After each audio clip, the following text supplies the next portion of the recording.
প্রিয় বন্ধুরা, এখন যে অঙ্কটা আমরা করতেছি, অঙ্কটি 4x প্লাস 12 ইকুয়াল টু 36 হলে x প্লাস 3 এর মান কত? আমরা যত মান নির্ণয়ের অঙ্ক করি না কেন একটু ব্রেনটাকে ইউজ করতে হবে, এবং কোন চাকরির পরীক্ষাতে এত কঠিন কিছু আসে না, বেসিক থেকে খুব শর্টকাট অঙ্ক আসে। তো চলুন আমরা অঙ্কটি করে ফেলি।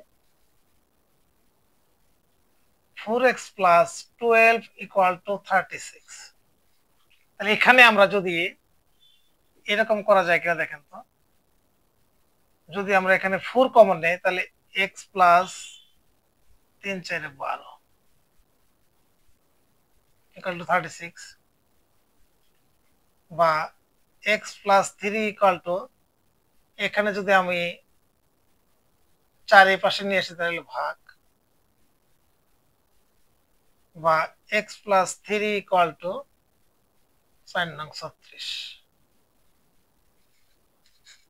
আমাদের রেজাল্ট কিন্তু চলে আসছে, একেবারে সহজ। আশা করি বুঝতে পেরেছেন। এরকম রেগুলার অঙ্ক পেতে পেজটাকে ফলো রাখবেন। ভালো থাকবেন, সুস্থ থাকবেন, আল্লাহ হাফেজ।